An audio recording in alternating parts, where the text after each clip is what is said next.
Mario. May Mario. So, Dos Marias, isang Uno Mario. Tama yun. Pero happy Friday. And of course, din nga kasi Friday ngayon, kasama natin si Doc Bong. Good morning sa'yo, Doc Bong. Yes, good morning. Good morning po sa ating mga taga-subaybay, sa ating mga taga-panood. Masaya lagi pag Friday, no? Oo, syempre. Siyempre, weekend. Welcome to the weekend. Di ba ganun yun? Yun na nga, March 3 na po ngayon. Ang bilis talaga ng panahon, no? Summer na talaga. And it's sa mga ginagawang orasan po yung aming programa. It's already 5:16 in the morning. Oh, 5:17. Napakabilis talaga ng panahon. Yun sa mga kailangan na pong gumayak, di ba? May mga pasok sa eskwelahan. And of course, sa kanilang mga trabaho, get up and go, di ba? At simulan na po natin na gumayak, mag-prepare dahil baka tayo po ay maipit sa traffic. Friday pa naman. Usually, pag Friday talaga, parang lahat ng tao lumalabas yung bahay. Tsaka kahit sa probinsya, traffic na rin. Totoo. Marami na talaga sasakyan, maliliit na ang kalsada. Marami nang yumayaman. Oo nga. Nakaka-afford ng mga sasakyan. But then again, sige, sisimulan muna natin, Doc Bong, ang ating Friday morning, of course, with the words of wisdom. Ano ba yung ating katanungan, Doc Bong? Ayan. Meron po bang mga taong kalaban talaga ng katwiran? No? Kasi di ba merong talagang binabanggit pa lang parang ayaw na, di ba? Parang may mga tanong negative na. Yes, negative na kagad, di ba? Ngayon, kung meron talaga mga ganun, paano ba natin malalaman na ang isang tao ay kalaban ng katwiran o katotohanan? Kasi para maiwasan o maturuan o matulungan, diba? Para maituwid, mabago diba, yung paniniwala. Yung pagkakamali nga yung kalaban ng katuwiran. Of course, Doc Bong, malalaman natin ang kasagutan na yan mula po kay Brother Eli Soriano dito po sa Biblically Speaking.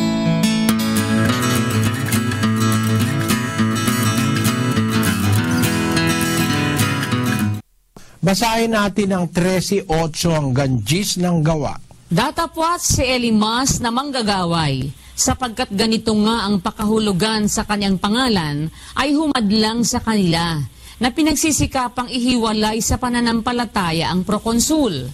Datapwat si Saulo na tinatawag ding Pablo, na puspos ng Espiritu Santo ay itinitig sa kanya ang kanyang mga mata at sinabi, O puspos ng lahat ng mga karayaan at ng lahat ng kasamaan, ikaw na anak ng dyablo, ikaw na kaaway ng lahat ng katwiran, hindi ka baga titigil ng pagpapasama sa mga daang matuwid ng Panginoon? Ayun, paano natin malalaman yung kaaway ng Diyos? Kagaya ni Elimas, nangangaral si Pablo pagkatapos yung prokonsul naniniwala na pinipigilan siya ni Elimas. Ginagawa dun sa prokonsul, ginugulo yung pananampalataya ng prokonsul. Mga kalaban ng Diyos yung mga tao na yon, mga anak ng dyablo. Paano mo malalaman yung mga kalaban ng Diyos? Yung mga sinungaling, kalaban ng Diyos yun. Kasi mga tauhan ni Satanas yun na nagtuturo ng kasinungalingan imbis ang katotohanan. Basahin natin yung 1:25 ng Roma. Sapagkat pinalitan nila ang katotohanan ng Diyos ng kasinungalingan. Kita ng wika nila, ang katotohanan ng Diyos ng kasinungalingan. Pagka ang tao, mas prefer niya yung kasinungalingan kaysa sa katotohanan, sa demonyo yun, kalaban ng Diyos yun. 8:44 ng Juan. Kayo'y sa inyong amang dyablo, at ang mga nasa ng inyong ama ang ibig ninyong gawin. Siya'y isang mamamatay tao buhat pa ng una, at hindi nananatili sa katotohanan, sapagkat walang katotohanan sa kanya. Pagka nagsasalita siya ng kasinungalingan, ay nagsasalita siya ng saganang kanya, sapagkat siya'y isang sinungaling at ama nito. Pagka ang mas prefer sa buhay ng isang tao yung kasinungalingan kaysa sa katotohanan, kalaban ng Diyos yun. It's just the opposite because God is a God of the truth. Pag ang prefer mo sa buhay mo yung kasinungalingan, panluloko sa kapwa, kalaban ka ng Diyos. Simple yun, kapatid. Madaling maunawa yun. Yung kagaya nung lumalaban sa Panginoon Kristo, mga kalaban ng Diyos yun. Sabi niya sa mga Hudyo na yon, kayo sa inyong amang dyablo, mga anak kayo ng demonyo. Sabi niya, ang gusto ng ang tatay nyo, ang gusto nyong gawin, kasinungalingan sa pagpatay sa kapwa. Lahat ng ayaw sumunod sa Diyos, kalaban ng Diyos, kapatid. So,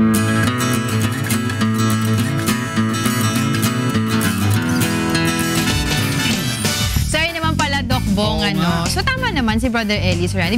Be truthful, di ba? In all the way. Para naman, tas yun nga tulad ng ating binabanggit parati dito, kung magiging truthful ka, di ba? Parati ka nagsasabi ng totoo, the truth shall set you free, di ba? Oo. So, hindi ka, kung masuot ka naman sa isang sitwasyon na mahirap talaga, pero if nagsasabi ka naman ng totoo, later on, magiging maayos yung sitwasyon na yun. Tsaka hindi ka magiging, yun nga, sabi nga ni Brother, hindi ka magiging kalaban ng katwiran. Yes. Kasi ang katwiran, ang gusto niyan, katotohanan, kung ano yung totoo. Kaya sabi nga niya, yung mga, malalaman mo talaga kung ang isang tao nga kalaban, Oo. sinungaling, di ba, Mga mapagawa ng katwiran, kwento. oo. So, Hindi sabi naman nga totoo. ni Brother Ellie, gustong-gusto ko yung nabanggit niya, God is the God of truth. Of course. Diba? So, kung nagsasabi ka na ng totoo, ikay sumusunod sa utos ng Diyos. Diba? Ayan. Very well said. Maraming salamat po sa inyo, Brother Ellie Soriano, dito po sa ating Biblically Speaking. This time naman, Doc Bong, since we had our food for our soul, diba? Yes. Ngayon naman ay alamin natin ang ating quick meal para Alright. sa ating food for our tummy.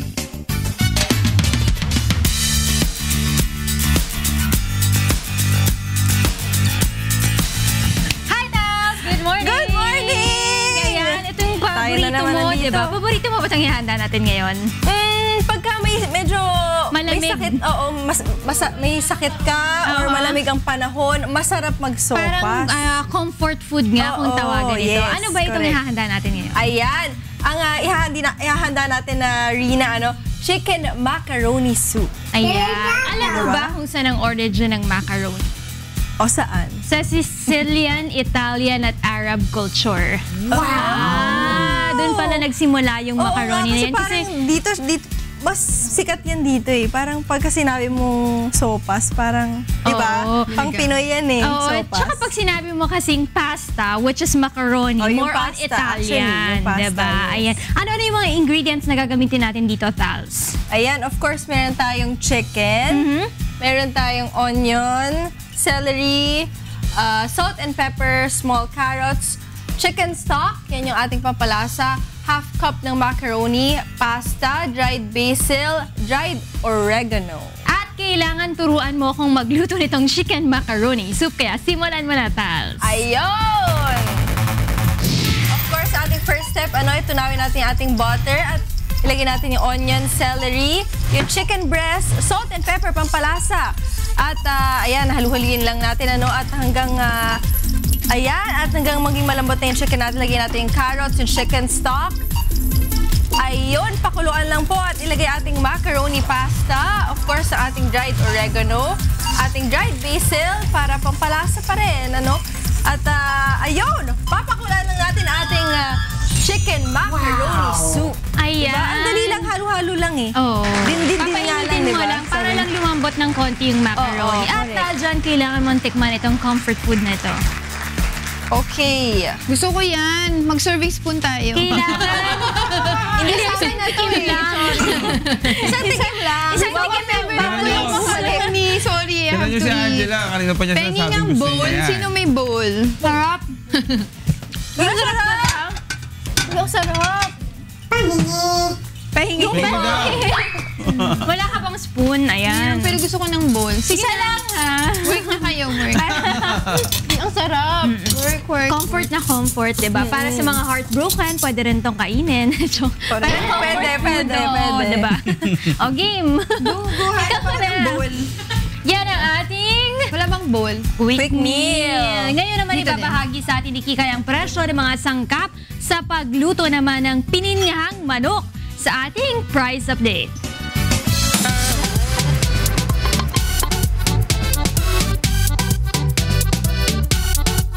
Good morning, Kuya, at good morning sa inyong lahat, mga kasangbahay. Ako po si Kikay at nandito ako ngayon once again sa Parang Market in Marikina City upang ihatid sa inyo ang presyo ng ating mga sangkap na kakailanganin sa paggawa ng pininyahang manok. At syempre, kakailanganin natin dyan ng manok. At ito, mga kasangbahay, may makukuha nyo sa presyong 160 pesos per kilo.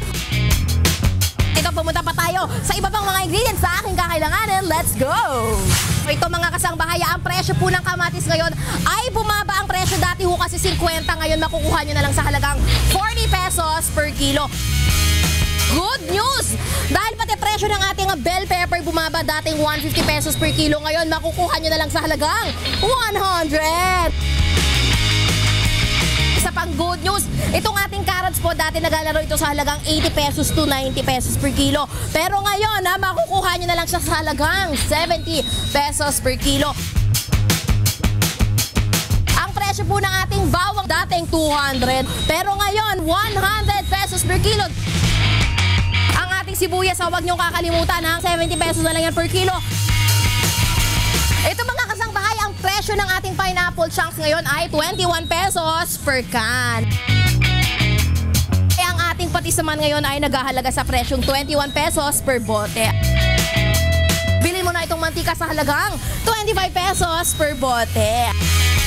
Okay mga kasangbahay, ngayon alam nyo na ang presyo ng ating mga sangkap na kakailanganin sa paggawa ng pininyahang manok. O ano pang inaantay nyo? Sumugod na kayo dito sa Parang Market. Dito po yan located sa BG Molina Street at Parang Marikina City. O mga kasangbahay, pumunta na kayo rito dahil alam mo naman kapag may buena mano, may diskwento.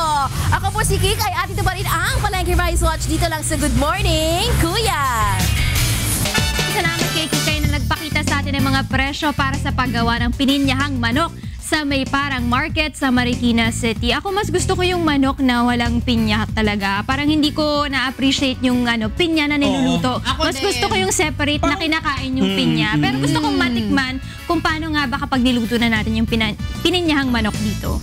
Ayoko Diba? din, hindi ko rin masyado type. I like the fruit as itself. Pero pag nahalo na siya dun sa dish, ayoko na.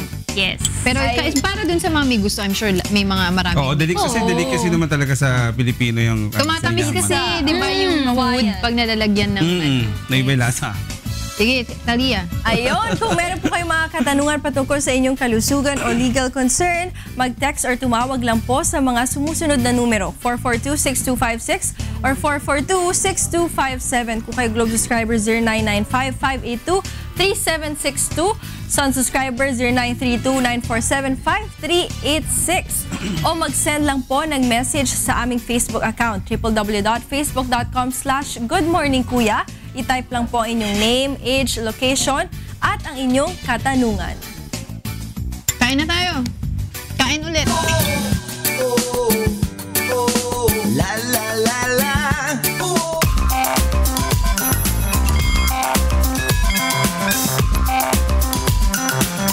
Ayan! Today is... kasi naman ikaw eh. Ayan, March 3, Friday, 5:32 po in the morning.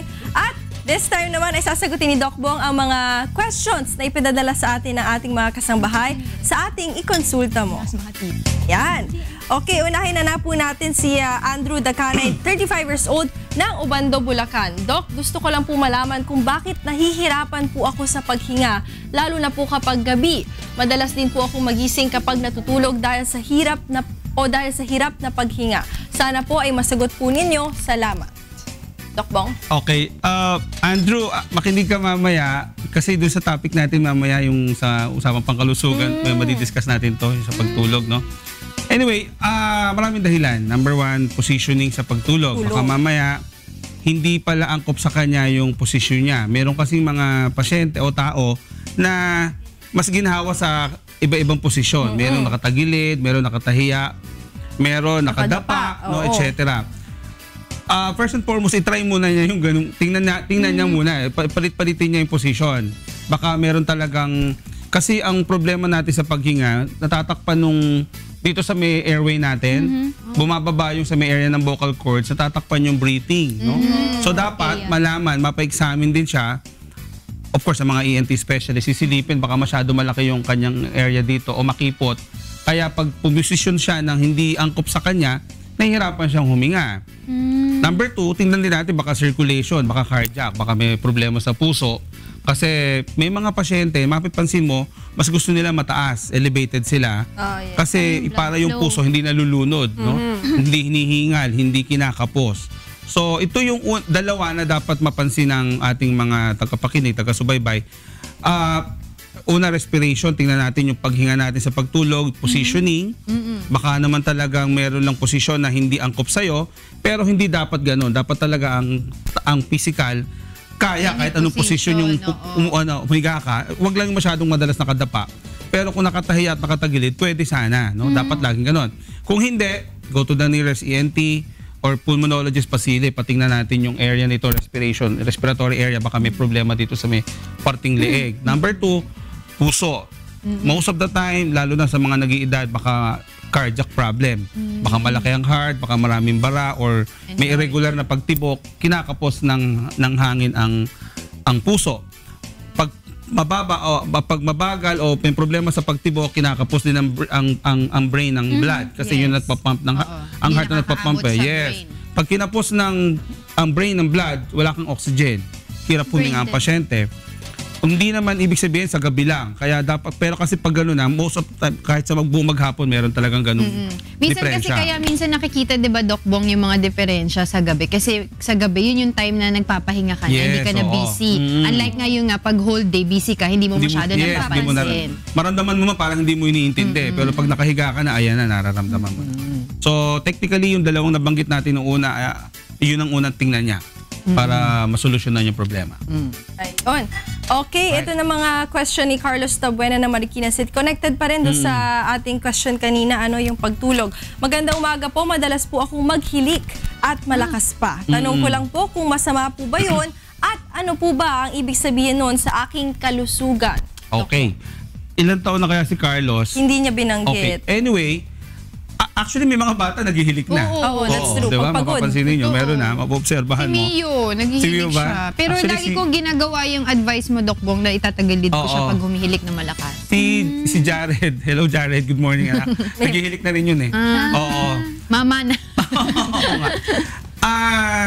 Ang snoring, of course, may kinalaman sa respiration. Sabi ko nga kanina, may problema yan dito sa area, sa may tracheal area, no? Meron tayong mga anatomical positioning na baka mamaya baka malaki yung vocal cords o kaya yung larynx or pharynx natin medyo parang maga o anatomically may depression talaga, baka makipot yung ating daanan talaga dyan, pinanganak na ganon. So definitely magkakaroon ng paghihilik, no? O maingay na pagtulog. Kasi pag pinabayaan, nagkakaroon tatawag na sleep apnea, no? Yung bang pag naghihilik ka, minsan humihinto yung paghinga ng tao o ng pasyente, no? Delikado kasi humihinto ang paghinga, pwedeng magtuloy-tuloy. Pag natulog ka kasi hindi mo na maalam na nangyayari, hindi ka na magigising, no? So, very important, alamin natin kung hazardous na yung paghihilik, no? Yung ingay, yung lakas, may kinalaman din yan dito, no? So meron talaga tahimik lang namang maghihilik eh. Pero meron talaga malalakas, ano?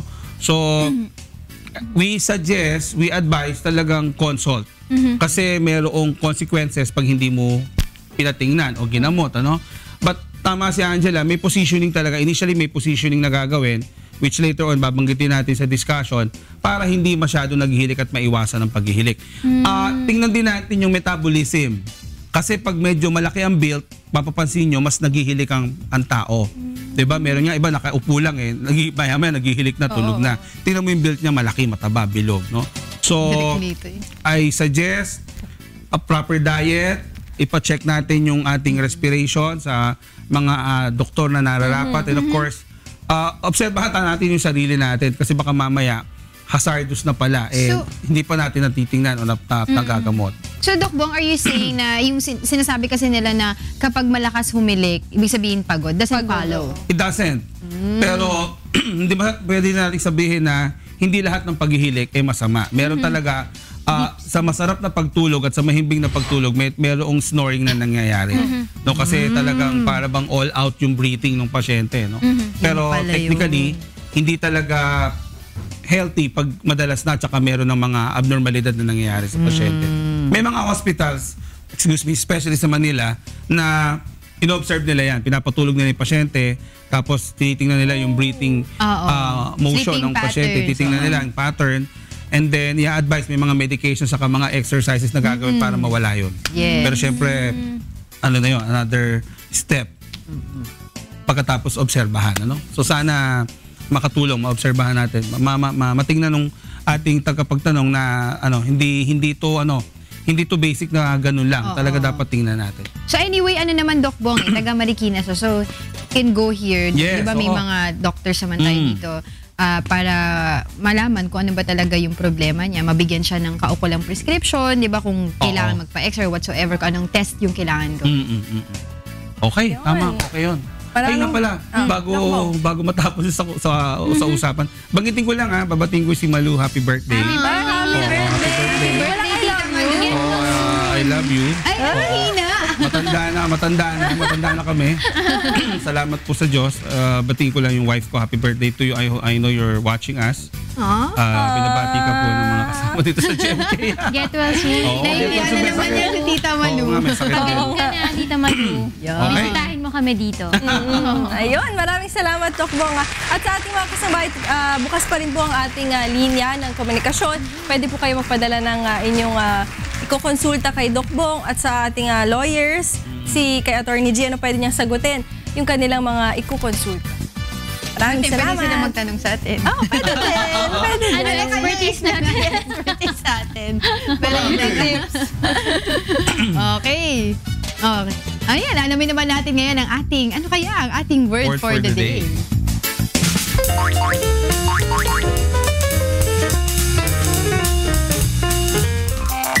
Word for the day. Undaunted. Adjective. Still determined and enthusiastic despite problems or no success. Example sentence. The firefighters were undaunted by the dangerous conditions they faced. In Tagalog, walang takot o malakas ang loob.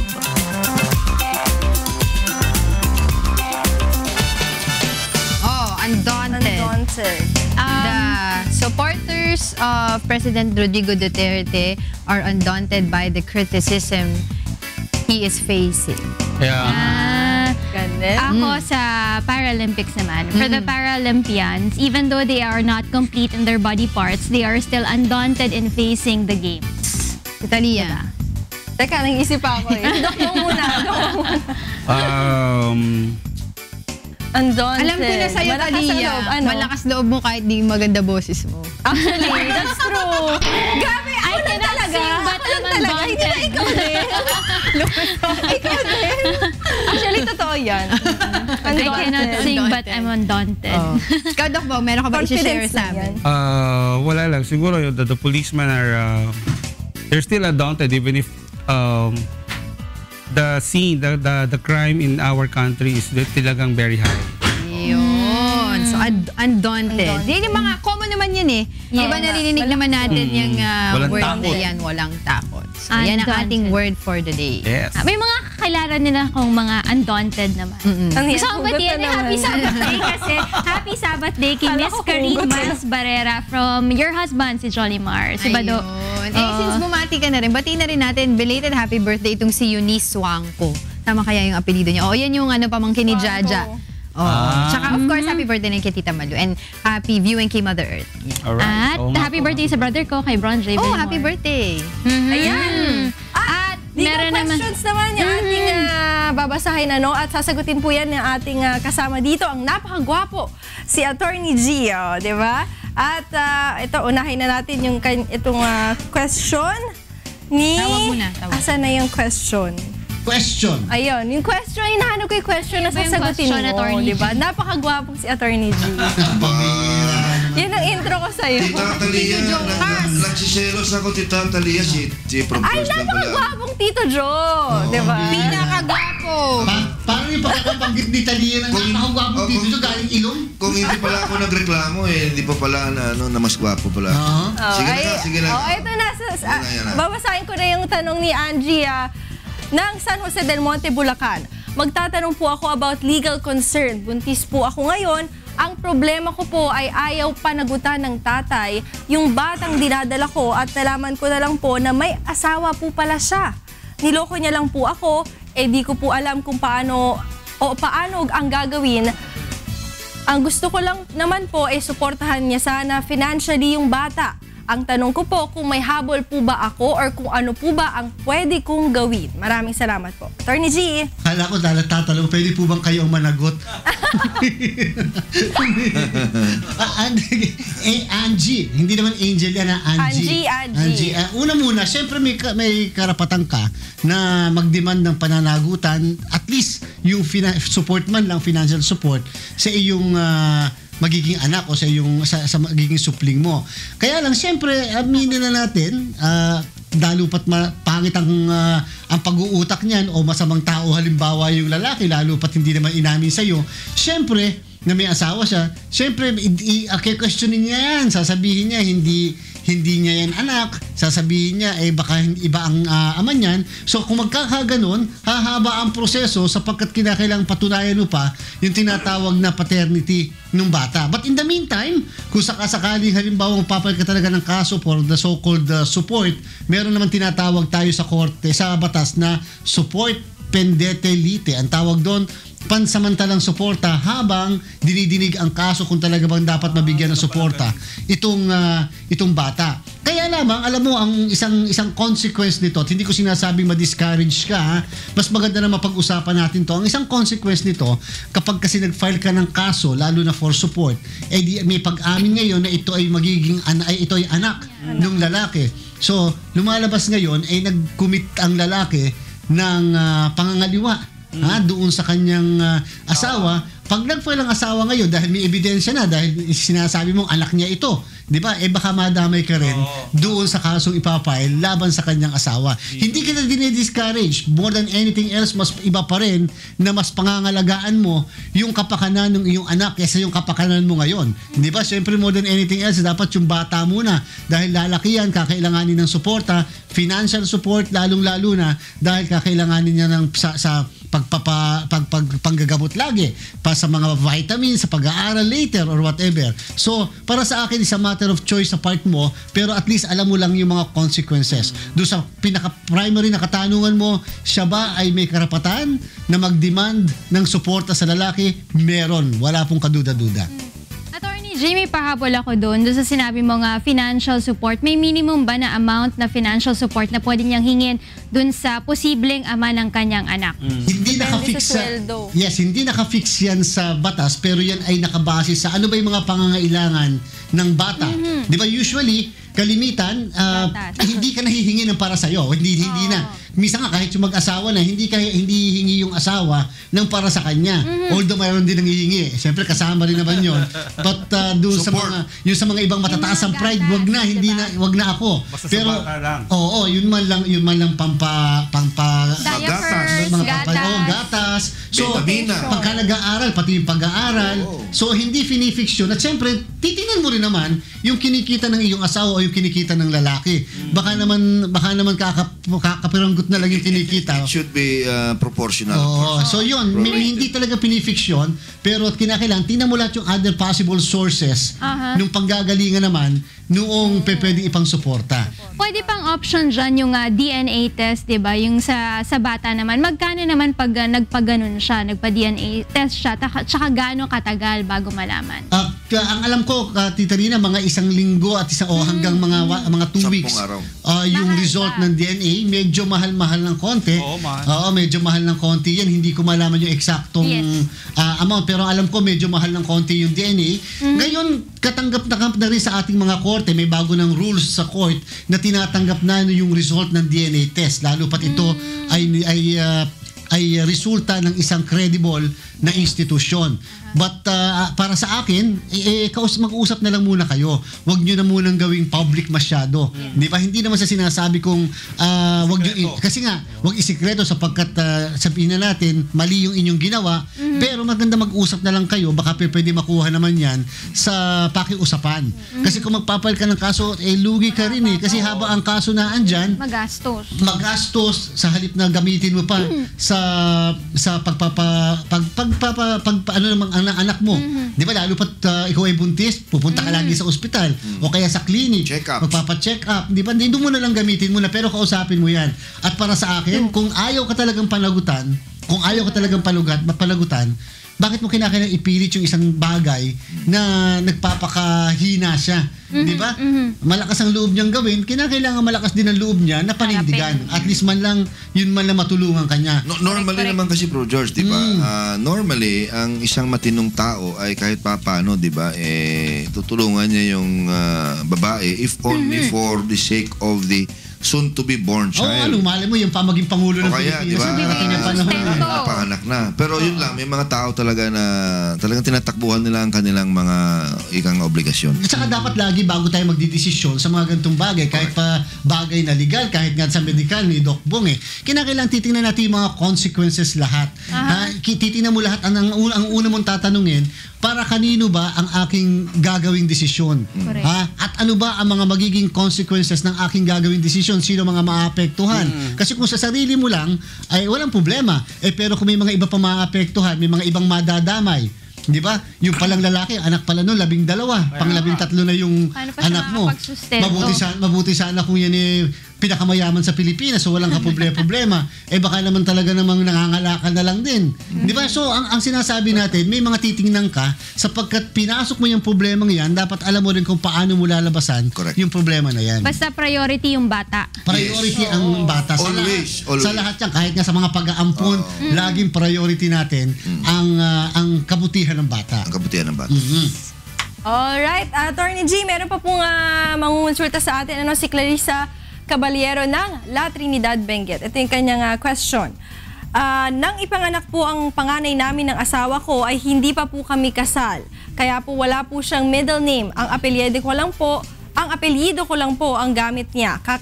Kakakasal lang po namin ng asawa ko at gusto po sana namin ipabago ang apelyido ng anak namin para magamit niya po ang last name ng tatay niya. Ano po ba ang dapat namin gawin? At napakadali po ng inyong gagawin. Pupunta lamang po kayo doon sa civil registrar kung saan nakarehistro ang inyong anak. Ano po? Originally, illegitimate yung bata, pero sa pagpapakasal niyo po, naging legitimate na yung bata. Wala na pong problema. Na-legitimize na. Ano po? So, meron pong form na pinifill upan doon sa civil registrar na kung saan pagpapalegitimize ng bata. At the same time, yung pagpapalit ng pangalan ng bata na ipapangalan na sa tatay, magpapakita lang po kayo at maglalakip ng isang certified true copy ng marriage contract ninyong mag-asawa.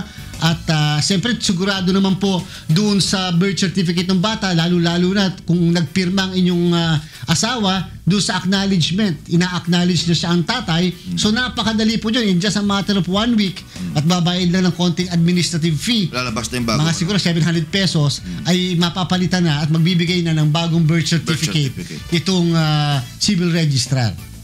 Ayun, napakadali lang pala yung gagawin ni Clarissa. Importante lang, i-check nyo lang mabuti yung tama ang mga spelling. Diba? Yun lang. Baka magka-typo error pa. Kompleto, ang eksakto ang mga dates and all that. At saka siguro para hindi magka-problema later on yung anak. Pag kumuha siya ng mga records na mga ito sa NSO. Sisiguraduhin din natin pati na yung mismo mga ibang dokumento, yung mga naunang dokumento na nagamit yung family name mo, yung middle name mo, na hindi pa yung family name ng iyong asawa, ay mapalitan na. Mawala na. Ano na yun? Kasi others magkakaroon ng 2 records. Kalimitan nagkakaroon ng 2 records, nagkakaproblema. Talaga, as soon as possible, palitan na yan. Kasi lalo na hindi pa nag-aaral siguro yung bata. Correct. Para walang problema sa records. That's the reason why, Atty. Bong, para lang di sa kaalaman ng mga kababayan natin. Yung po ang kadahilan na kung bakit yung iba medyo matanda-tanda na sa kolehiyo na, gusto magpapalit, hindi mapalitan dahil madami nang i-correct na records. Magmula sa passport, magmula sa ganito, sa ganyan, sa registration. Sa sobrang tagal na. So, pinababayaan na lang na ganon. Pero in reality, dapat napalitan na yung pangalan sana. Oo nga. Ayun, maraming salamat sa ating nagagwapuhang mga kapit. La la la la.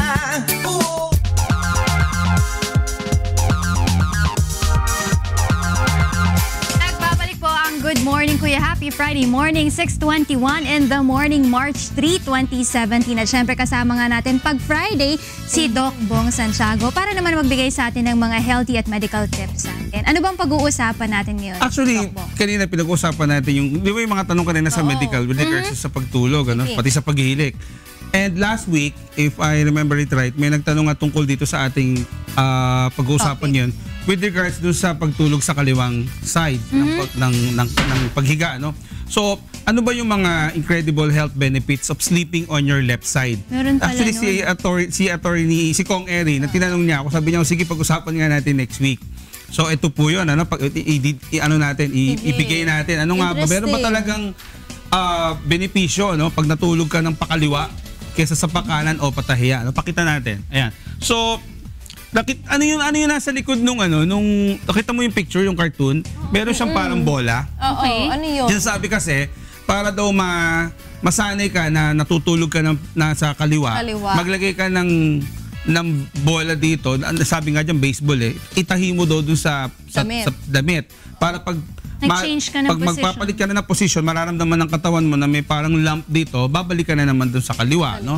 If you really want to try this sleeping on the left side. Yung iba naman ang ginagawa, malalaking unan, di ba? May harang. Nakaharang sa likod. Yes. Kasi pag tulog tayo, di mo na maalam yung position mo most likely, di ba?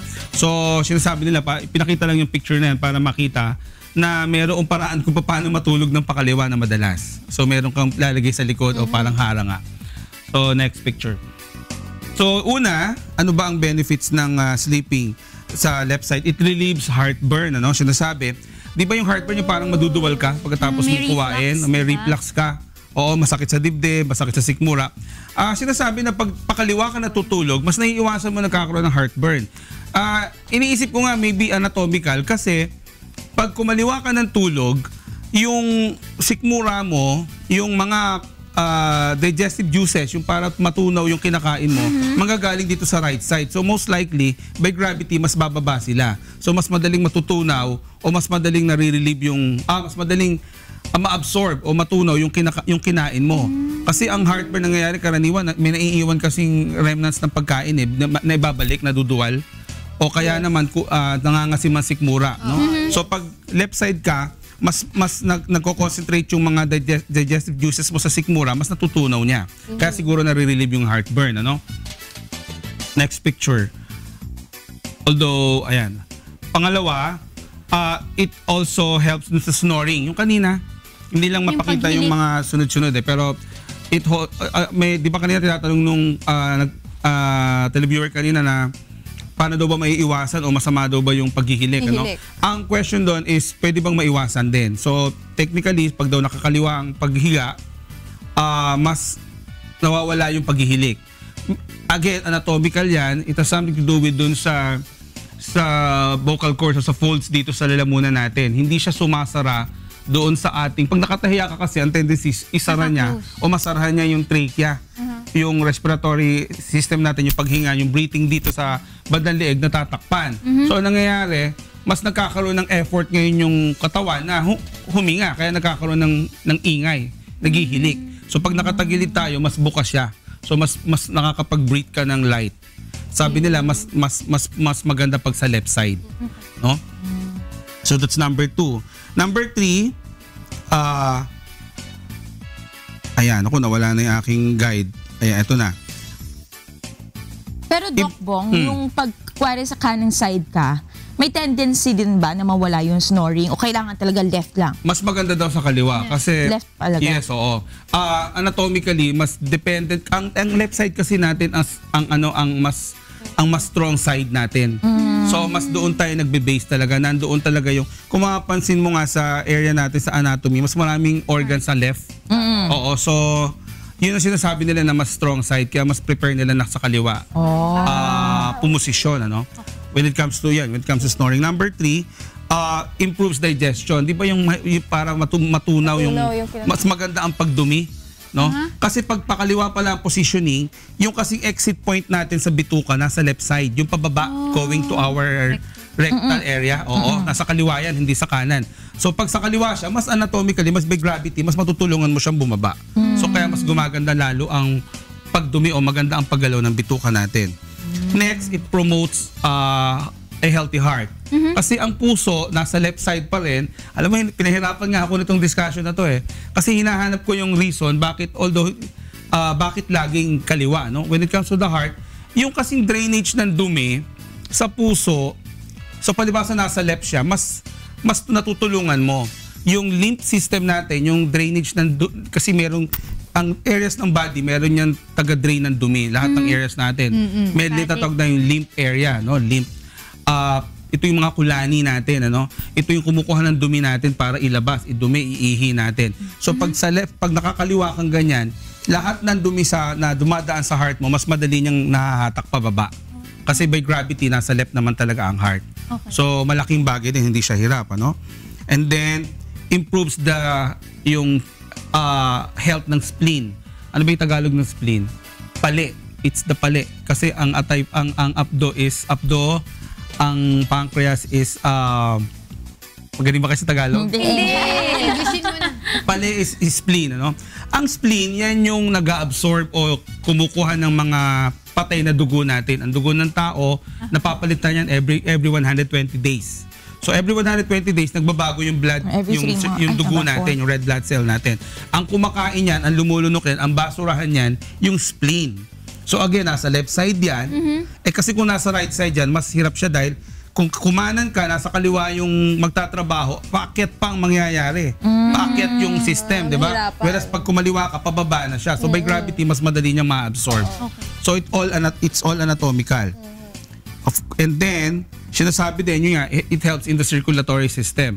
Kasi nga, yung sa heart mo nasa left side, so mas, pag nag-pump siya, imagine mo kung ang magpa-pump, tinanong nga to ni Kong Erin paano kung, hindi ba mas magaang kung pag kumanan ka, mas hindi hirap ang heart, hindi pala ganon. Pag kumaliwa ka, mas maganda ang pumping system niya. Kasi lahat ng blood flow, mabilis na dadaan sa kanya. Hindi na yun. Kasi pag sa kanan, nasa kaliwa, paakyat yung position mo ng pumping. Whereas pag sa kaliwa, pababa na. So hindi na siya masyadong hirap. Hindi na masyadong nagbibigay ng pressure. Kasi pababa na sa kanya lahat yung dugo. And then, sa mga buntis, sinasabi nila na mas maganda ang blood flow coming from the mother to the fetus most of the time kaliwa ang higa ng pasyente ng mga nanay. I don't know kung sinabi ko kay Malo yun nung siya buntis, ano? Pero tingin ko nga, mas parang naalala ko, mas gusto niya nakatagilid. Nung siya buntis, mas masarap talaga pag nakatagilid pag buntis. Kasi may pillow. Oo. So, yun pala, may benefit pala talaga. Pero Doc Bong, tanong ko lang, kung halimbawa di nakatagilid ka pero fetus position, anong effect naman? Well, yung sa, di ba, marami kasi position sa paghiga, ano? Yung sa fetus, just the same, it's all beneficial kasi nga nakakaliwa naman. So, yung lahat ng anatomy, lahat ng organ system mo sa kaliwa na magtatrabaho, mas beneficial, mas hindi siya hirap. Kasi yung blood flow, I think it's all anatomical, it's all blood flow, mas hindi sila hirap dahil lahat sila nagko-concentrate na sa left side. Sa right side kasi konti lang Pero sabi nga sa pag-aaral, ang dominant area kasi ng body is the left. That's why mas bigyan natin daw ng pabor pag natutulog tayo, we turn to the left para mas hindi siya hirap. Pero I think, Doc Bong, alam mo, parang feeling ko meron pang isang magandang benefit dyan sa pagtulog sa kaliwa. Pag mag-asawa, di ba, pwedeng, alam mo yung nagka-cuddle na sila, hindi na yung parehong yung isa nasa kanan, isa nakatingin sa kaliwa, di ba? Pwede, pag mag-asawa. Pwede. Di ba? Parehas silang isa naka-hug. Di ba? Anyway, so, pero ito, I think this is still dapat pag-aralan pang mabuti.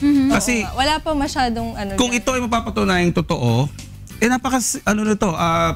matipid na na pamamaraan para maging healthy ka. All you have to do is turn left sa pagtulog mo, 'di ba? Tapos lagyan mo nga ng guide yung likod mo, yung harang para huwag ka nang masyadong kumanan o tumahiya. Tingnan natin, pag-aralan pa natin sa mga susunod nating discussions, tingnan natin kung ito talaga ay may benepisyo para sa atin. Sana may makagawa niyan para masabi nila kung talagang nag-improve na. Oo nga, tsaka talagang makita natin through yung mga laboratory tests and examinations kung talagang nag-benefit talaga. Kaya mo, hanapin natin yan, pero aralin kayo natin personally, Doc Bong, paano ka matulog? Ako, ayun nga, yung kanina, yung fetal position. Pero pwedeng kanan ako, pwedeng kaliwa. Ikaw left side ka talaga. Left side talaga akong tutulog. Tsaka dapa. Pero masama pala yung dapa, no? Angela, paano ako matulog? Ha? Nakapikit. Paano nakapikit ang mata? So, okay. Siguro sama natin yan. Next time, discuss din natin yung ano ba yung benefit naman ng mga iba-ibang posisyon kung meron din naman. Pero naalala ko lang sa nabanggit mo, Doc Bong, wag yung wag matutulog ng nakatalukbong. Mahilig din ako sa ganun eh. Kasi Ay, ba ako din, nababawasan sa yung oxygen ng going through the brain. Meron talagang mga taong mahilig talaga magtalukbong Ako, pag natutulog. mahilig Ikaw? Ayoko. Mas gusto ko nakapatay ilaw tas talukbong. Din. Tas tagilid. Nakakita na ba kayo o nakabalita na ba kayo ng taong ang kumot yung ano yung parang hindi pasukan ng lamok? Kulambo. Kulambo ang nilalagay sa paa. Di ba Makati yun? Hindi ko maintindihan eh. Parang ako ganyan nabasa, Doc. Ang parang ang explanation, hindi naman dahil sa gusto nilang matakpan yung paan nila, pero yung feel daw Yung ba? feel, oo. Masyadong familiar sila sa ganung feel na pag hindi nila nararamdaman yun habang Hindi sila natutulog. makatulog. Oo, hindi sila makatulog. Parang nakahubad daw yung paan nila. So parang ganun. Ayoko naman. Oo. Kahit Parang pajama, psychological ayoko. effect. Magnet socks na lang sila. Parang Pajama? Ayoko pajama. Ayoko yung feeling na sa leg. Baligtad naman. Iba naman gusto So, nakapajama. iba-iba din talaga. Well, basta as long as masarap ang tulog mo Correct. at pagising mo ay maganda ang gising mo, I think that's the best. Yun sa mga importanteng dapat maramdaman pagkatapos mo matulog ng mahaba-haba. Okay? So, I think that's after it. matulog, pagkagising, syempre. Oo, Rina. Pero may katanungan pa tayo na dagdag na question. Okay. Masama Tulog po bang muna tayo ulit. matulog ng nakaupo? Masama ba yan, Doc? Pag Well, nakaupo? ideally talaga flat. Direklito Or ba yan? naka-supine position May tama tayo. naman dyan eh. Kasi ang isa sa mga bad things na mangyayari dyan, magka-create ka nito. Ayan. Belly button. Oo. Direklito. Oo, kasi yung blood flow mo nasusuppress, nagkakaroon ka ng dito, ng obstruction dito sa area ng tummy. No, May tsaka tawag daw sa ganun, Doc. yung positioning ng back kasi 'di ba, nagkakaroon ka na ng curve. Oo, dapat kasi talaga ideally ang pagtulog nakahiga. Hindi talaga dapat Para nakaupo. well-rested yung katawan. Well, kaya lang depende kasi kung kailangan merong tatawag na nap Masa. 'di ba? Oo, 20 minutes na. Yes, Power nap. minsan naupo ka lang, nakatulog ka na. Wag lang madalas. Wag lang May madalas tawag kasi daw pag dun, madalas Doc may Bong. problema na. Yung pag nakaupo lang tulog na. Ano? Masa. Masandal tulog. Di ba, direct? Yung nakatayo. Yun mahirap, di ba? Mas mahirap yung nakatayo at wala kasi kaya nasandalan. Nakakita na ba kayo ng ganun? Sa MRT. Kasi yung isa, dahil wala na rin silang choice, baha yung bahay nila. Ay, oo Tapos, wala silang mahigaan. Yun, natutulog sila Nakatayo na lang. Uy, mas mabigat naman palang. Isa sa mga nabisita natin. Ako may personal experience ako eh. Kasi kinakausap ko siya, tapos tulog siya, nakatayo siya, may hawak siya, parang nakaganyan siya. Kasi nakausap ko siya, nakaganyan siya. Tapos hindi siya sumasagot. Tapos ginanon ko. Si Direk Lito ba yan? Ay, sorry, may sinasabi ka ba? Pero yung ganun matulog, mabanggit ko lang, that's metabolically abnormal. Meaning merong problema sa system yon. Maybe it's hormonal or yung metabolism ng body. Baka medyo matataas ng mga levels ng ng blood chemistries. Yung iba, di ba, pag I-check natin, nagdadrive, pag mga ganun, di ba, nakakatulog, Yes. kahit naman May mga natulog cases sila na ganyan, ng diabetic patients, kasi tumataas ang sugar nila o bumababa. Merong sakit So, na dapat ganun i-check. talaga eh, di ba? Yung Meron. bigla Oo, na lang nakakatulog. tutulog. Tourette's ba yun? Meron. Pero sabi ko nga, we have to check it. Kasi baka nga, clinically hindi na stable yon. Delikado, lalo sa driving. Unusual case pala pag gano'n. Kahit na sobrang pagod, Doc Bong, Yung sa pagod yung sa pag-upo po pwede. Pero pag tsaka di nakatayo. hindi dapat laging ganun, di ba? Talagang masarap talaga matulog pag pagod, pero syempre iposisyon natin ng tama. Lalo na kung magdadrive ka, pagod ka, ipahinga mo muna. Pumikit ka muna sa isang tabi bago ka mahirap yon, delikado. Okay. Yan mo, gumising pag-aaralan na pa natin tayo. ito. Marami pa tayong pag-aaralan sa susunod na mga talakayan about natin. pagtulog. Yes, of course. Gising na. Pagkatapos naman natin matulog, syempre, pagkagising naman natin, Yes. exercise naman ang ating Oo. pag-uusapan para sa ating Fitness 101.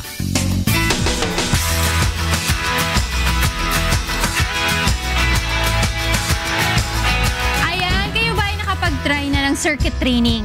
Madami sa mga gyms ngayon na nag-offer na ng circuit training. Di ba? Ito yung whole body workout. Yes. Tapos ang tawag nga nila dito minsan ay high intensity aerobic kasi nakakapag-improve siya ng strength at saka ng endurance ng isang tao. Pero alam nyo ba na noong unang panahon pa lang, 1953 pa lamang ay ginagamit na itong circuit training na ito sa University of Leeds sa London, kung saan nagsimula nga dito si R.E.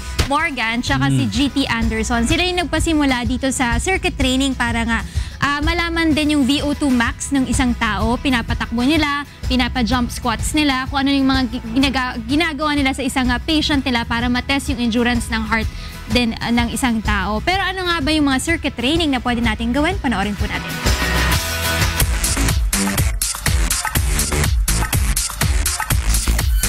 Hello mga kasambahay! So ngayon andito po tayo sa Curbs Eastwood, an all-women fitness facility here in Eastwood.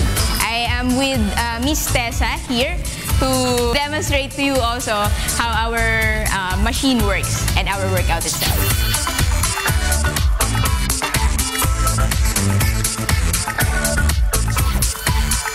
For the first part, here are the metabolic conditioning stations, yung mga square na boards natin. So what we do here, we give them recovery moves, what we call, in order to relax and recover the muscles that are being worked out here. Okay, so for now, jog in place tayo, Miss Tessa. Okay. And now we'll proceed to the first machine. So there will be a cue every 30 seconds. You will hear the change stations now. Okay? Alright, so change stations now, Miss Tessa. Let's proceed to the first machine. So we call this the shoulder press lat pull machine. Have a seat. So this will target your shoulders and your upper back.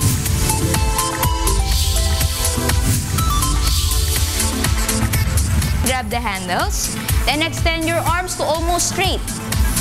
Alright, this is your range of motion, and then pull down hard without hitting the bumpers. Alright, okay, let's move it without hesitation, continuous movement, so you will feel it in your shoulders.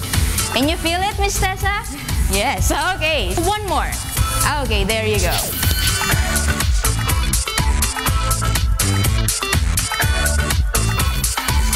Okay, so our next machine would be for the lower body. So that would be the leg extension, leg curl machine. Okay, let's do this. Have a seat again, Miss Tessa. Relax your back. Alright, and place your ankles between the roller pads. Move it at the center. Center. Center. Okay, and then push the machine down. All the way down and raise it up to almost straight without locking out your knee joints. So this machine, this will target your quadriceps, hamstrings, and glutes.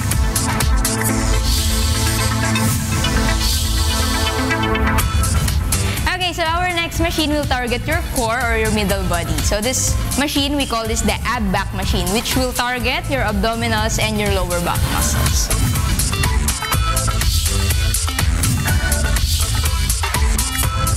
Just keep your feet hanging freely. Grab the vertical handle, Miss Tessa, and keep your arms rigid. Pull it back.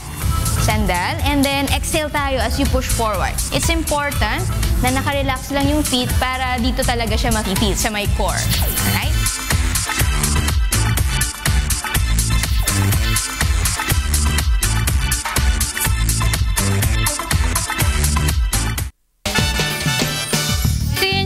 Training na pwede niyong gawin. At maraming salamat sa Curves Gym, lalo na kay Coach Vin at Coach Tessa na tumulong sa atin sa pagpapakita ng kanilang circuit training. Pwede po kayong bumisita sa kanila. Marami silang branches sa may Eastwood area, sa may Shangri-La area. Magbubukas na rin sila sa may Santa Rosa area. Pero di pala para sa babae, no? Oo, puro sa babae lang sila. Oo. Ang tatlo lang kasi yung program na ino-offer nila. Meron silang circuit training, meron silang Buckstone, and lastly yung kanilang Zumba for women. Yan nga kuya, tinatanong ko. Good morning, maghanap ka ng gym na puro lalaki. Maghanap ka ng gym na puro lalaki. Sigurado ka naman, puro lalaki nandun. Ayun na nga. Marami nga nag-gym, hindi lalaki. Kaya nga, kuya, sabi nga nila sa gym daw ng lalaki, malalaman mo kung talagang lalaki yung nag-gym. Depende sa itsura ng gym. Bakit? Paano mo malalaman? Pag daw, ewan ko kuya, i-correct ako ni kuya, pag daw talagang gym ng panlalaki, talagang medyo messy, tsaka talagang hindi ganun kalinis. Ibig mo sabihin, mga baboy yung mga lalaki. Pag daw hindi daw masyadong medyo malalaman mo kung sino talaga yung mga lalaki sa loob ng shower room. Paano kuya? Ha? Sino yung tingin na Pagka nakakita ka ng lingon ng lingon. Diba? Paano nagsishower? Teka muna, bakit shower to Tsaka kuya yung mga mahilig mag-picture sa salamin. Oo, selfie. Ay, oo, yung vein. Yung vein. Ano yun? Yung picture yung una pa mag-picture sa gym kaysa mag-workout. No. Picture muna Yung, sila. pansin mo yung di ba sa gym may mga malalaking Malaki sila. mirror. Oo. Yung mga Picture muna lalaki, sila. malalaki Ganun. katawan na ganyan, yung magpo-post ko Sobrang sa vain. mirror. Tapos minsan nakataas pa yung isang killer sa ganun. Tapos pipicture na yung sarili sa mirror. Yung pinasure sa Masyado naman kayong judgmental. Kuya, totoo yan. Kayo gusto nyo na kayo lang kayo lang nagse-selfie. Paano mga babaeng ma-selfie? Ano, mga narcissist kayo? Hindi, tsaka paano kung gusto kong i-picture yung abs ko or yung muscles ko Kaya nga ako nag-work. Nag-improve ka na. Ganun. Hindi talaga. Meron eh. Hindi sila mahilig Yun yung una. Masyado kung hindi ginagawa ng lalaki ang Si Mike Pahati, nakikita ko lagi ganun ginagawa. Sabi ko na nga Sabi na eh. Nahulog siya ng piso, kuya. O nalalaglag parating sabon niya. Piso? Oo. O Nalalaglag sabon parating sa bilangguan naman yun Tumitingin yung ilalim. Alam na din. Paano itsura nung nagpipicture na bading?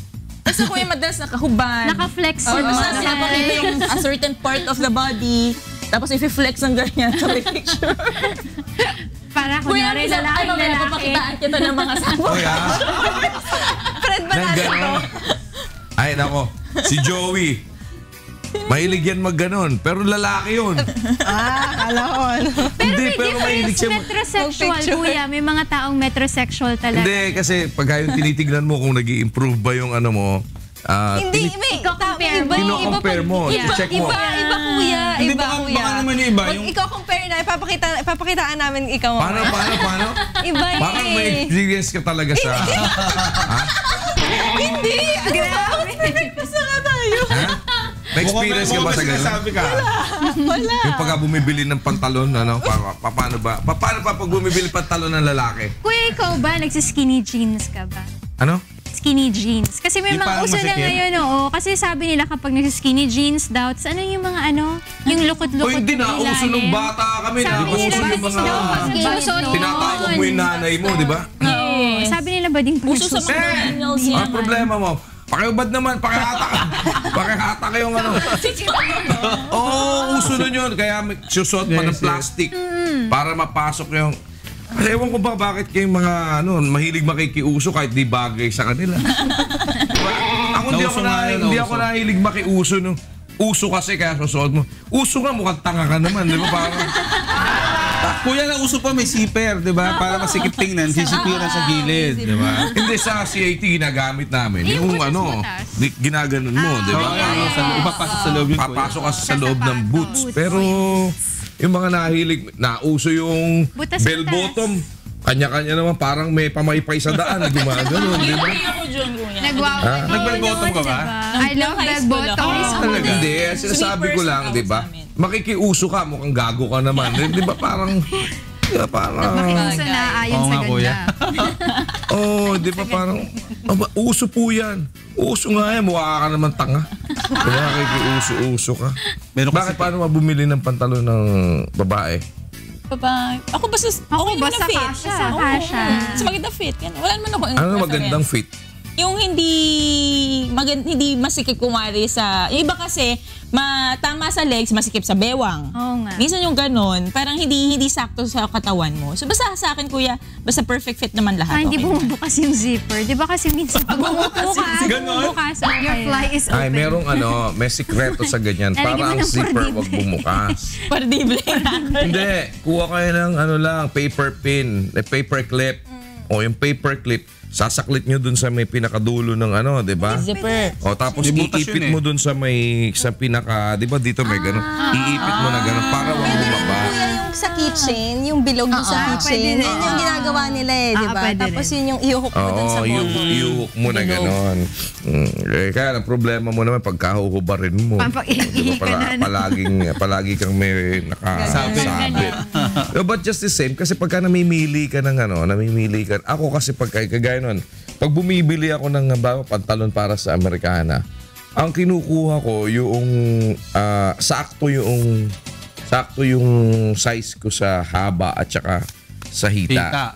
Ngayon, yung kung ano ba, kasi meron maliit yung, ay sakto yung bewang, pero maliit yung ano. Di ba most of the time sa bewang natin sinusukat? Ako, yung nuuna ko yung hita. Kasi mas madali mo ipa-adjust yung, papa-alter mo na lang. Papa-alter mo na lang to. Mas okay yung papa-alter. Kasi sa Amerikana, ina-alter talaga eh. Kasi di ba minsan, kagaya pag si Joseph Miranda bumili ng ano, laging mukhang mukhang nakalubog siya dun sa Amerikana niya. So gagawin mo, dapat papa-adjust mo, di ba? Para hindi ka mukhang katsupoy pagka naglalakad. Dapat may ma-adjustment eh. Kasi lalo na yung mga ready to wear. Hindi naman yan talaga pasadya, di ba? Pero bakit? Anong kaibahan ng lalaki sa bading pagka bumibili ng pantalon? Bakit? Parang Hindi ko alam. Sinusukat pareho, di ba? Wala naman.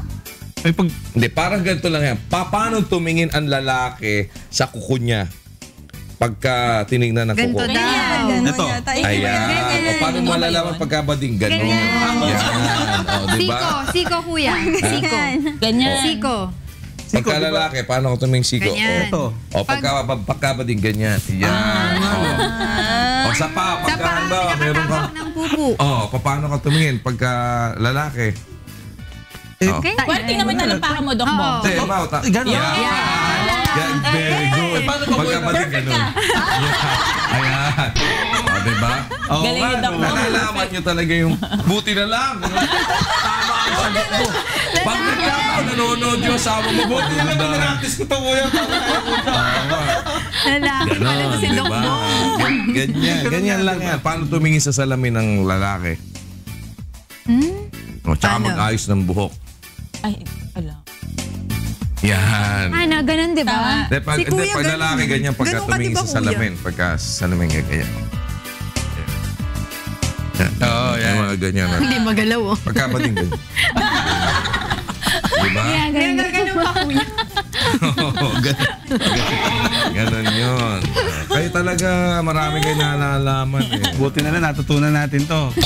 Paano maupo ang, ano napapansin nyo pag umupo, lalaki? Yan, ganyan. Katulad mo. Ganyan, nakabuka. Ha? Baka maipit. Pagkabating. Pagkabading, kuya, nakabading. Hindi naman. May lalaki naman ako umupo, ganyan din, di ba? Ganyan. Kasi usually, pagka lalaki, ganyan talaga maupo. Yung bading. Pag-alanganin. Pagkabading, pag umupo, ganyan. May kasama gano'n. May hat pa gano'n. Tayo talaga. Usually kasi pag lalaki, basta umupo lang eh. Pag siguro hindi ba kuya, pag bading siguro talaga ipoporma pa yung yung hita, yung di ba? Hindi, ibig sabihin lang careful siya na baka may maupuan siya o baka may mapis. Parang si Monica, meron kang pinaguhugutan. Wala, kuya. Mahal ko mga kaibigan kong badi. Oo naman, siyempre, di ba? Kaibigan mo, mahalin mo dapat, di ba? Wala namang, ang pinag-uusapan lang, yung difference. Kasi minsan, hindi mo di ba meron, hindi naman nagpapakilala eh. Oo nga po. Di ba hindi naman nagsasabi? Di ba si Rustom Padilla, tiga mo, katagal ng panahon, di ba? Si Ian King, Ha? diba? Si Ian King, asawa yung ni Joey. race driver, no? Race driver pa yun. Di ba? Ian King. Hindi nahalata nyo ba? Si Bugde. Sino yung mga akala nyo lalaki na hindi nyo nahalata, bading pala? Kasi iba yung halata mo eh, di ba? Meron halata eh. Meron politiko kaso bawal sabihin. Pero umamin na bading Hindi siya. pa. Pero ang daming Na nagsasabing bading siya? Wow. Si Diego may binanggit dati, Politiko, basketball player. senador o ano? Ayoko na, wag na. Ay, may mga basketball Anong klase player na ba? pagka-politiko? Basta. Mamaya babanggitin. Tika mo ikaw, duduwag-duwag ka naman pala, sasabi-sabi ka, duwag ka naman. Ayoko na. I'm scared. Hindi, anong posisyon? Barangay tanod. Wala ka pala eh. Sa Senate daw. Sa Senate. Wala, chismis lang Tago yan. na lang natin sa pangalan. Sabi ni Diego meron daw. Basketball Ay, player. nako. Sino? Anong Sikat team? na sikat. Anong team? Brand item. Ay, Isang basketball player, di man yun. Ay, sa akin, butiki. Sige, mag-breakfast na lang tayo para wala pala kayo, mga takot kayo.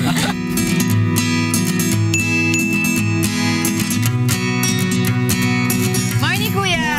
Morning breakfast ba to? Ito na breakfast yan. Kasi Friday sweetness overload muna tayo ngayon, Kuya. Sarap naman ng ano, may saging pang ganun. Ano? Apple yan. Akala ko saging apple pala. Apple crisp. Mukhang saging. O diba, 2 and 1? Oh, sige. Sige, Kuya, papakilala ko muna itong makakasama natin this morning. Siya si Chef Hans Chua. Nagbabalik. Hi, Chef Hans! Good morning. Si Chef Myra Mendoza. Good morning po sa inyo. And of Hello, course, good morning sa inyo. si Chef Angeli Dulnuan. Good morning. Angeli. Magkalapit kay Angeli. Diba? Yun sa kanya Double A. imported. Double A kami. Sa'yo kasi Angela. Angela. Spanyol. Angela. Angela.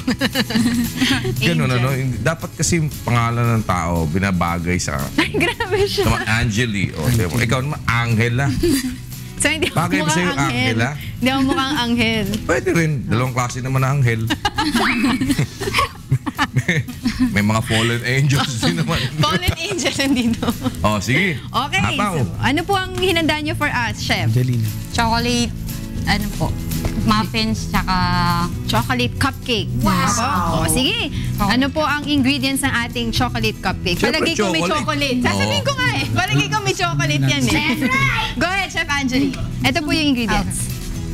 1 cup harina, tsaka 1 cup asukal, kalahating cocoa powder, 2 itlog, kalahating gatas, cup ng gatas, kalahating kutsara ng baking powder, tsaka baking soda, kalahating cup ng oil, at kalahating kutsarita ng vanilla. And then, kapiranggot na asin. Kaunting asin. Kaunting asin. Yun. Okay. Paano po ba ginagawa itong chocolate cupcake natin? Go ahead po. Ayun po, inuna po yung oil. Saka po, yun po. Pero pwede pong alternate po siya. Sa powder, oil, tapos powder po ulit. Saka po dun sa vanilla. And then, of course, nilagay yung ating vanilla. Opo. And then we just mix it until well-blended yung ating mga nilagay. Saka po sumunod po yung dry, pinaghalo-halo na lang po. Dapat po yung flour. What else? Saka yung cocoa powder. And yung kaunting salt natin. And yung sugar. Yan. Na-sift na yan, so halo-halo na lang sila. Alright. Saka po yung mix din. Pero pwede rin pong alternate yung paglagay. Okay, para mas mix na sila. And of course, yung ating liquid ingredients na ginawa kanina, na nilagyan ng egg, ay ilalagay na dyan sa ating dry ingredients. Tama po ba? Opo. Tsaka natin i-mix until well blended ang ating mga ingredients together. Yan. And of course, yan na ang favorite part natin. Ilalagay na natin siya sa muffin pans. Yan. Para ma-mold yung shape na gusto natin. Usually, ganyan talaga round din pag cupcake. And anong temperature po ng ating oven?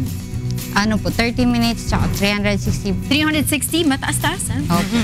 And for 20 minutes. Alright. And tada!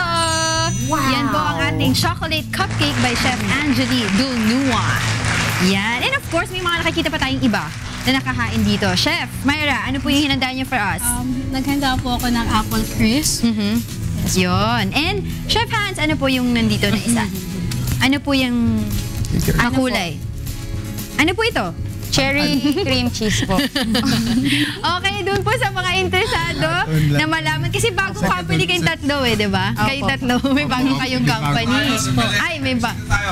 Saan na punta? Ayun ako! Hoy! Magnilakaw! Gusto yata kumain, kuya. Ha? Gusto niya yata kumain. Hindi, may kasama Si Michelle Seba yata nandito. Nakita ko si Michelle Seba. Yan. So, yung contact details po natin kasi they came all the way from Tagaytay. Meron po kami ngayon na bago po namin i-open na yung pong Haraji Coffee and Resto Grill po. Matatagpuan din po sa Tagaytay Farms. Malapit lang po dun sa Malapit lang din po dun sa office ng Tagaytay Farm Hills. So, yung ating social media po, yung sa Facebook, ang pangalan, Haragi. Haragi po. Stands for Hans, Myra, and Angelo. So, teamwork Silang po kaming tatlo ngayon. Haragi Cafe and Restaurant. Akala ko Japanese, di ba? Mga tunog ng Japanese. Haragi, di ba? Ganun naman. Pero silang tatlo pala yun. Pangalan pala yun. Nagkita po kami ng Ang trio. namin na soon opening po siya this March po. Ayos, maganda yan. And of course, ang ating telephone number, Chef. Meron ko po kaming contact number 0923-398-7334. Meron po kaming fans page yung Haragi Cafe and Resto Grill po. Yun. Alright. Maraming salamat po sa inyo, Chef Hans, Chef Myra, and of course, Chef Angelo. Ay, babati daw sila. Go ahead po. Happy birthday po kay Nanay Ligaya, sa nanay po ni Myra at kay Tatay Victorino. At saka po sa barangay official po ng Ulat. Yung pong nag-approve po ng foundation po namin na feeding program every Sunday po. Then yung barangay Ulat po. Hindi ready si Chef eh. Opo. Haba ng lista. Kay barangay captain Michael Meneyan. Get well soon po, Doc. Get po kay Sir Almasan at kay Ma'am Josie Manimpis. Thank you very much po. Thank you. Lungkot ang buhay, walang pianista. Alam mo marunong piano sa inyo?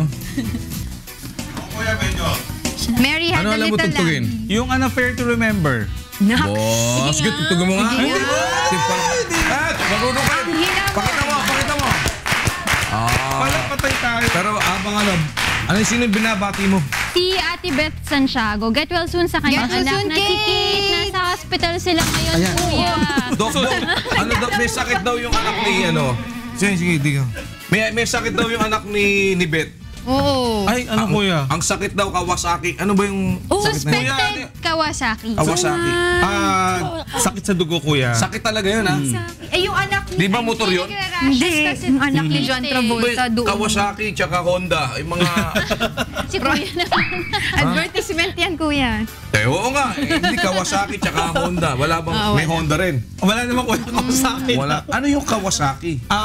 Ano yun, kuya, multi-systemic disease. Pero it concerns the lungs, the kidneys, no? Pero ang talagang problema is blood. Nagkakaroon siya ng autoimmune. Parang nagagalit yung kinakalaban ng panlaban ng katawan, yung sarili niyang katawan. Yung sariling antibody.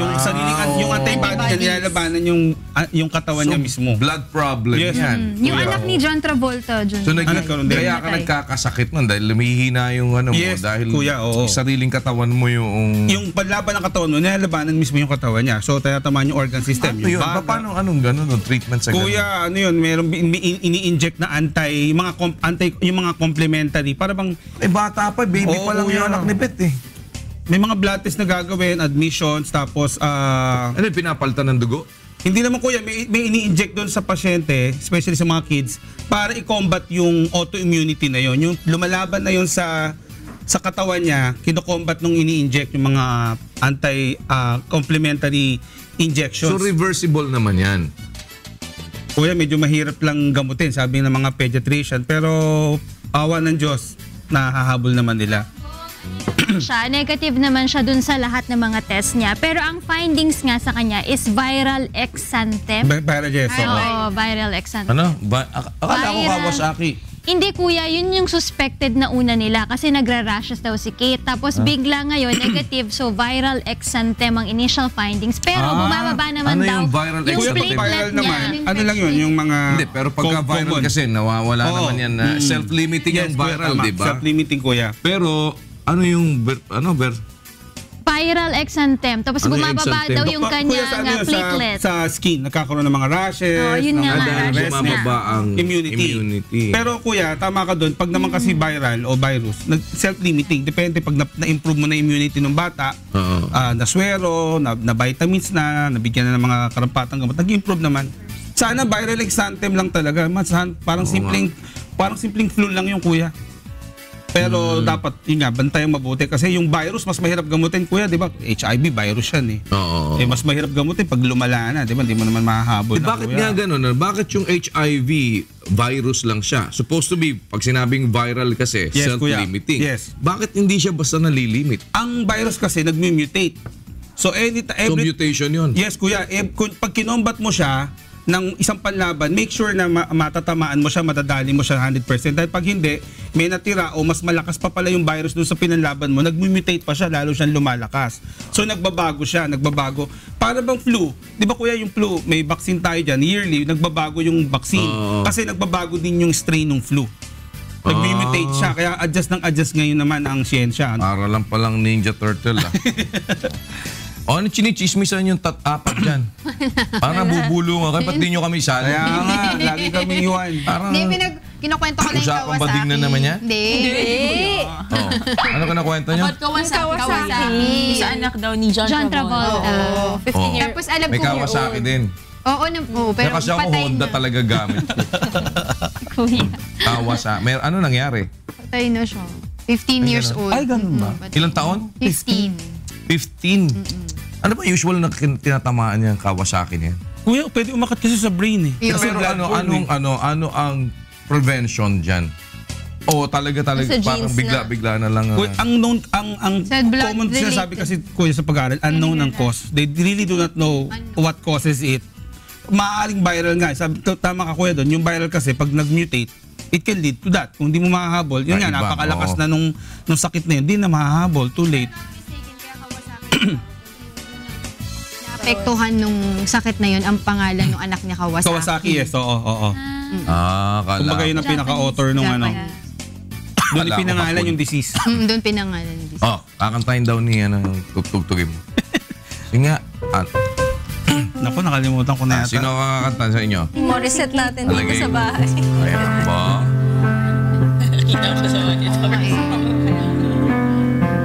Parang sa isang madilim na umaga. Wala pang text dito sa pelikula na yan.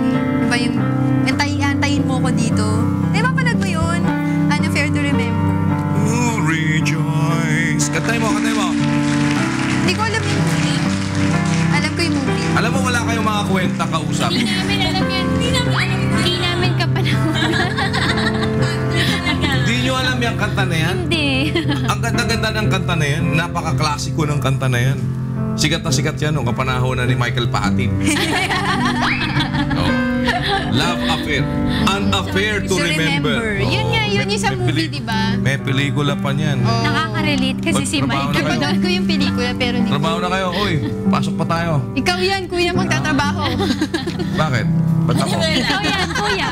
Ikaw yan eh. Sino ang mga... Ikaw nagdadrive ka, di ba? Ikaw di ka nagdadrive. Wala kang kwenta. Ikaw nagdadrive. Nagdadrive ka? Oo. Nung nag-take ako ng exam sa ano? LTO. Hindi. Sa Driving DMV. Nakita mo ka? DMV. Ano yung DMV? Ano yung DMV stands for? Ano yung DMV? Hindi ko alam kuya, tatanong. Ikaw nga tinatanong Tinatanong ko ko sa'yo, ikaw nanggaling dun. Yung DMV, yan ang counterpart ng LTO sa Amerika. Shala, kaya pala. So, pagka Shala-shala. kumukuha ka ng driver's license, doon ka kukuha ng driver's license. Ikaw ba nung kumuha ka ng driver's license, may actual exam ka? Meron. Huwag ka sinungaling ha. Bawal sinungaling dito. Nag-actual exam ka. Atrasabante. Ano, nag-actual exam ka. Ano ba lisensya mo? Ano? Professional. Hindi, kasi ako professional ng driver's license ko eh. Pero for some reason, ano rin ako kuya, license din ako sa motorcycle. 1 and 2. Hindi, syempre, that's a restriction na yun, pero non-pro. Ako Non-pro, kasi oo. pro ang license ko. Kasi driver ako ng jeep dati. Kaya mo mag-10-wheeler eh. Oo, gusto mo kahit nagpapatakbo nga akong bako eh. Wow. Oo nga, nagbabako ako, Alam na Hindi kasi dati, nagdadrive ako ng jeep, nagdadrive ako ng taxi. Di ba yan? Kaya dyan ako. Mahirap kuya, di ba? Matitigas sa mga... Diyan na practice ang ano ko eh. Kaya ako napasok sa broadcast eh. Kaya ako na rin kasi barker pagka nagdadrive Kaliwa ako. sa kaliwa, sa kanan. Oo. Kalupit! Malolos, kalupit! Ganun. Diba? Oo. Modulated ang boses. Pero pagka ikaw ay magkukuha ng actual exam, na hindi dinadaanan na marami ngayon na makakukuha ng lisensya, nagkakaroon ng lisensya, di mo alam ba't nagkaroon ng lisensya. Ikaw, hindi ka nagdaan din sa actual dyan. Meron kuya. Ano, atas mo, abante mo, gano'n. Hindi, parang umikot pa kami nun sa may circle ng... Tama, nag-aaral ka ba magsinungaling? Hindi. Talaga kami nun. Umikot kayo. Saan ka kumuha ng lisensya? Sa may... Saan yung malapit sa may Kapitolyo? Umalay ko sa'yo, ikaw kumuha ng lisensya. Kapitolyo, may exam pa yun, di ba? Na lumabas 50 kayo? points. May exam. So, nag-exam ka. nag-exam. May sagot na yung exam mo. May sagot na yun. Kuya, may video ko. Yan, Operate tignan mo. ng back ko. Yan. Ikaw yan? Ikaw yan? Ako yan, Ayun, Kailan to? Nagbaba. Sa Brazil ba yan? Sinasabi ko sa'yo nag-ooperate ako ng yan. At least may fallback si kuya. Hindi, nag-aaral na nga ako. Sa pagkapintanggal ako dito ng micropathic, kailangan meron ako ibang Okay, alam mo na kuya, kung ano gagawin mo Hindi, kasi dati nag-taxi ako tsaka nag-jeep.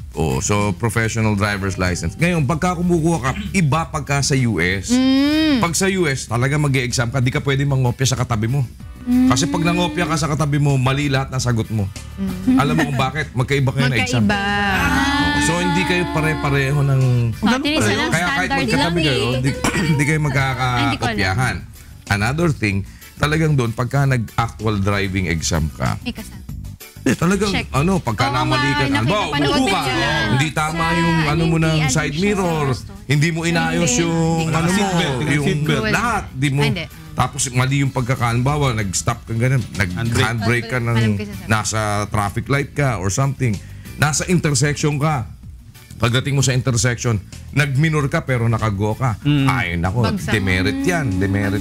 Why are you? Maano diba? Sila, stricto talaga. Kaya sila kumabangga dun. Grabe. Dito, kahit nag-go tayo. So, pagdating mo sa intersection, nag-slow down ka pa rin dahil baka mayroong siraulo na. Actually, Diba? Doon sa kanila. Diretso kuya. Dapat pagka green ka, huwag ka magmiminor. Diretso ka.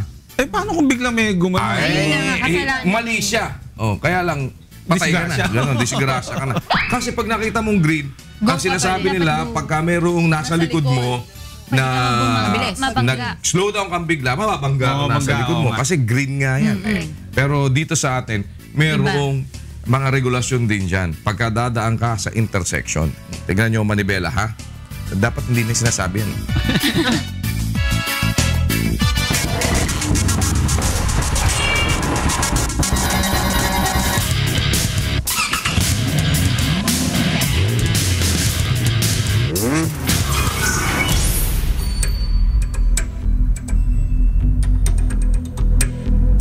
Sa Republic Act number 4136, sinasabi na sa isang intersection na walang signal lights at may dalawang sasakyan na sabay dumating, isa galing sa kaliwa at isa galing sa kanan, yung sasakyan na galing sa kaliwa ang magbibigay daan o mag-yield dun sa sasakyan na galing sa kanan.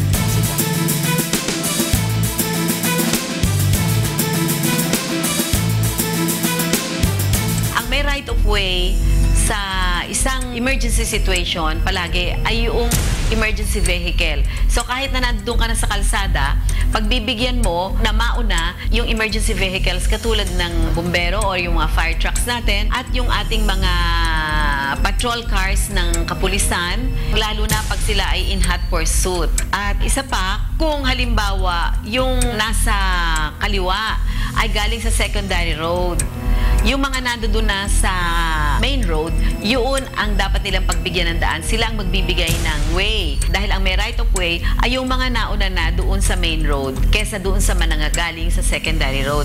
Kung sila ay lumabag doon sa alituntunin tungkol sa right of way, pwede silang magmulta. Reckless driving din yon o pagmamaneho ng pabaya.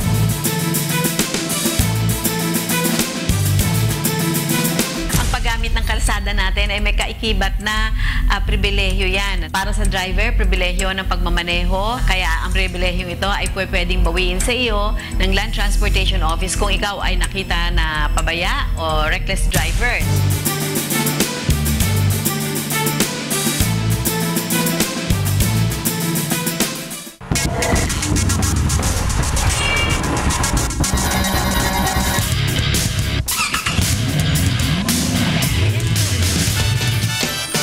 Doc Bong, Sige, kuya. Kain na kayo. Kain na kayo. Kuya, ikaw muna. Sige. Ako'y Gusto mo nung ano, banana? babawas ako ngayon. Banana. Ha? Banana. Okay na ako. Ano muna ako? Apple Tatrabaho crisp. muna ako. Ibabatiin ka ba? Oo. Babatiin ko lang si Mother Earth. Yeah. Yung nagtataka ako na nanay ni... Hindi yung nanay ni Angela. Ni Angela Lagunsad. Napakabait ng nanay ni Angela. Kaya hanggang ngayon, tinatanong ko kung anak niya ba talaga si Angela. Diba? Grabe siya. Hindi. Bait nung nanay. Tiga mo. Kaya gusto kong kumprontahin yung nanay eh. Anak niyo po ba talaga to? Sigurado. Biruin mo, lahat ng kapatid niya, magaling kumanta. Hindi naman lahat ng kapatid, yung iba lang. Pero yung buong yung mga family, mga pinsan-pinsan. Mga musikero nga. Tsaka mga artist, ganyan. Hindi mo ba natanong sa nanay mo? Nagtataka na nga ako eh. Sabi ko, masama ba ang pinulot? Parang ibang jeans mo. Saan ka pinulot? Mother Earth, magandang umaga po sa inyo. Morning. Tsaka si Daniela. Si Daniela. Lagi nanonood Si Daniela, napakagandang bata. Daniela. Talaga na. Sa pangalan pa lang. Sa pangalan. Ilang taon na kasi Daniela? 5. Oy, kasing edad ni Neneng ko. Oo nga. Tama. Pwede. Kalaro yung gano'n. Ano lasa? Kain na ba? Talaga? Oo, kain na. Iyan, talaga. Alam mo ba, minsan pagka nasa restaurant ka, gumanyan ka, pwede ka idemanda. Bakit? Kuya? Just vexation. Oo. Tanungin mo si Attorney George. Tanungin mo si Attorney George. At